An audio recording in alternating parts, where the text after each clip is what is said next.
ये है water hyacinth यानी जलकुंभी। इसे दक्षिण अमेरिका के अमेज़न बेसिन क्षेत्र से 19वीं सदी में भारत लाया गया था। इसकी सुंदर बैगनी फूलों की वजह से डेकोरेशन के लिए तालाबों में लगाया गया था, लेकिन आज पूरे भारत के नदियों में बाढ़ के जरिए देखने को मिल जाएगा। ये पौधा देखने में जितना खूबसूरत है उतना ही खतरनाक भी। ये पानी की सतह पर इतना तेजी से फैलता है कि पूरे तालाब या नदियों को कुछ ही पल में अपने कब्जे में कर लेता है और उसे ढक देता है। और हैरानी की बात यह है कि पानी के अंदर ऑक्सीजन का सप्लाई कट कर देता है। इसके कारण मछलियाँ और भी जलीय जीव मरने लगते हैं और पानी को बेजान बना देता है। जब ये सड़ता है तो पानी को गंदा और बदबूदार बना देता है। ये पानी इस्तेमाल लायक नहीं बचता। इसके बीच गंदा पानी में मच्छर पनपते हैं और बीमारियां फैलाते हैं, डेंगू, मलेरिया जैसे खतरनाक बीमारी। आपको क्या कहना है इसके बारे में कमेंट में जरूर बताएं। क्या आपने सोचा बटरफ्लाई यानी तितली कैसे बनती है? देखिए, तितली का जीवन चक्र मुख्य 4 चरणों में होता है। मादा तितली पौधे के पत्ते पर छोटे छोटे अंडे देते हैं। ये अंडे अक्सर पत्तों के निचले सतह पर चिपके होते हैं ताकि वे सुरक्षित रहे। फिर अंडे से एक जीव निकलता है जिसे कैटरपिलर कहते हैं। इस चरणों में इसका मुख्य काम सिर्फ पत्ते को खाना होता है और तेजी से बढ़ना होता है।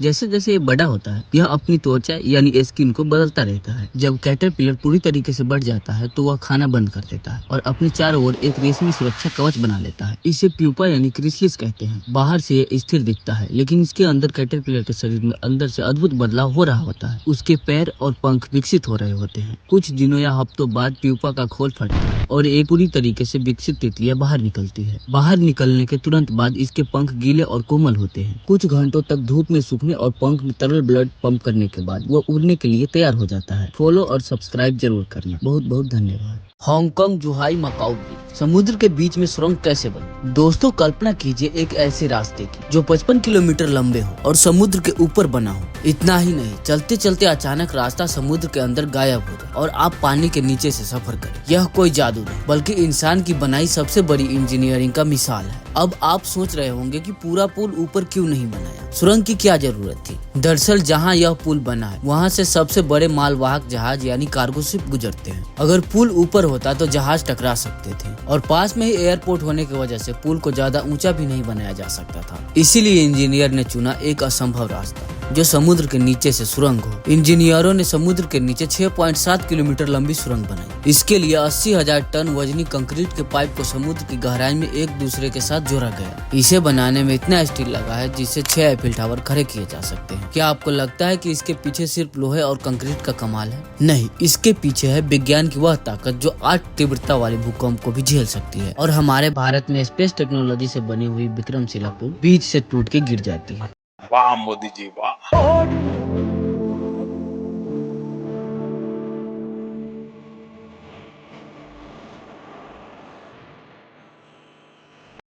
हमारी दुनिया जितनी ही खूबसूरत है उतनी ही अजीबोगरीब रहस्य से भरी पड़ी है। कुछ ऐसी घटनाएं जिन्होंने वैज्ञानिकों के भी होश उड़ा दिए और आज तक उसका कोई जवाब नहीं मिल पाया। बरमुडा ट्रायंगल, अटलांटिक महासागर का एक ऐसा हिस्सा जहां से गुजरने वाली सैकड़ों समुद्री जहाज और हवाई जहाज अचानक गायब हो जाते हैं। सबसे हैरान कर देने वाली बात यह है कि जहाजों का मलबा या इंसान का आज तक कोई सुराग नहीं मिला। कोई इसे एलियन का काम मानता है तो कोई खतरनाक चुंबकीय शक्ति। एरिया 51 अमेरिका के रेगिस्तान में मौजूद यह एक मिलिट्री बेस है, लेकिन यहाँ की सुरक्षा इतनी सख्त है कि परिंदा भी पर नहीं मार सकता। दुनिया भर के लोगों का मानना है कि इस जगह पर इंसान ने एलियन को कैद करके रखा हुआ है और उनके यूएफओ पर रिसर्च किए जा रहे हैं जिसे सरकार दुनिया से छुपा रही है। मैरी सेलेस्ट जहाज। साल 1872 में अटलांटिक महासागर में यह जहाज तैरता हुआ मिला था। जहाज बिल्कुल सही सलामत था। उस पर खाने पीने का सामान और कीमती चीजें वैसे ही रखी थी। जहाज का पूरा क्रू और पैसेंजर रहस्यमय तरीके से गायब थे। वो अचानक कहाँ गए, आज तक यह एक राज बना हुआ है। इन तीनों में से आपको सबसे ज्यादा डरावना और हैरान करने वाला रहस्य कौन सा लगा? कमेंट में जरूर बताएं और सब्सक्राइब करके जाएं।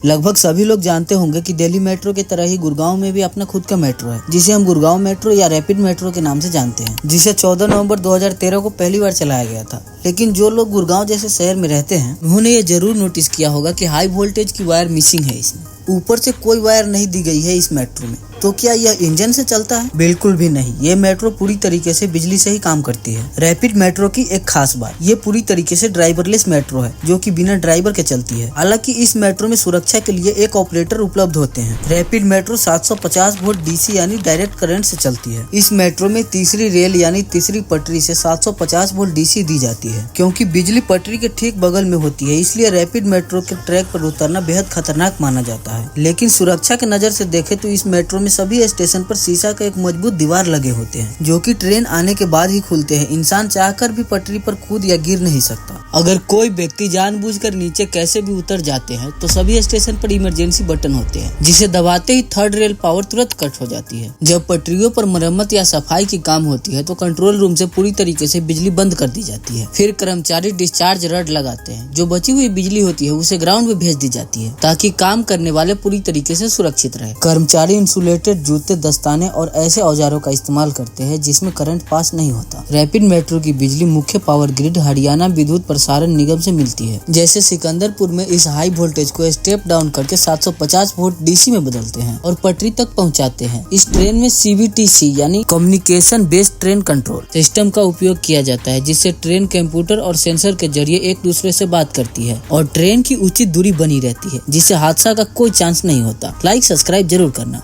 यूरोपियन स्पेस एजेंसी का मिशन BP कोलंबो इस साल के आखिरी में मरकरी यानी बुध ग्रह की कक्षा में प्रवेश करने वाला है। BP कोलंबो मिशन का मुख्य उद्देश्य यह है कि मरकरी यानी बुध ग्रह को अच्छी तरीके से जांचना और समझना। एफिल टावर मौसम के हिसाब से अपनी लंबाई बदलता है। गर्मियों में ज्यादा तापमान के कारण लोहे फैलने से इसकी ऊंचाई लगभग 15 सेंटीमीटर तक बढ़ सकती है। इस साल 2026 के जून यानी इसी महीने में 16 से 18 तारीख के दौरान वीनस, जुपिटर, चंद्रमा और मरकरी का एक बहुत ही सुंदर खगोलीय नजारा आसमान में देखने को मिलेगा। आप इस प्यारे से नजारे को सूर्यास्त के बाद देख सकते हैं। लाइक सब्सक्राइब जरूर करना। क्या आपको पता है हमारे शरीर में स्टार डस्ट यानी तारों की धूल मौजूद है? वैज्ञानिकों के मुताबिक हमारे शरीर में मौजूद एलिमेंट जैसे हड्डियों में मौजूद कैल्शियम, खून में मौजूद आयरन और बालों में मौजूद कार्बन, ये सभी अरबों साल पहले तारों के टूटने से बना था। यानी हम सब असल में तारों के मलबे और धूल से बने हैं। हम सब लोग जानते हैं कि लगभग 8 मिनट 20 सेकंड में सूर्य की रोशनी पृथ्वी तक पहुंच जाती है, लेकिन क्या आप जानते हैं कि प्रकाश की रफ्तार इतनी तेज है कि वह 1 सेकंड में पृथ्वी के 7.5 चक्कर काट सकता है। पृथ्वी पर चींटियां ही एक ऐसी जीव है जो कभी नहीं सोती। मेरा बात मत करना, मैं तो लगातार 2 दिन तक सो सकता हूँ। यकीन न हो तो कुंभकर्ण से पूछ लेना, वो मेरा छोटा भाई था। ये सत्य नहीं। चींटिया के पास फेफड़े यानी लंग्स भी नहीं होते। वे अपने शरीर पे बने छोटे छोटे छेद यानी होल से सांस लेते हैं। इसके अलावा वे अपने वजन से 20 गुना ज्यादा वजन उठा सकती है। क्या आपको पता है कि हंसने के लिए हमारे चेहरे का 17 मांसपेशियां यानी मसल का इस्तेमाल होता है, जबकि गुस्सा करने के लिए 43 यानी 43 मांसपेशियों को मेहनत करनी पड़ती है। इसलिए गुस्सा छोड़िए और हमेशा मुस्कुराते रहिए।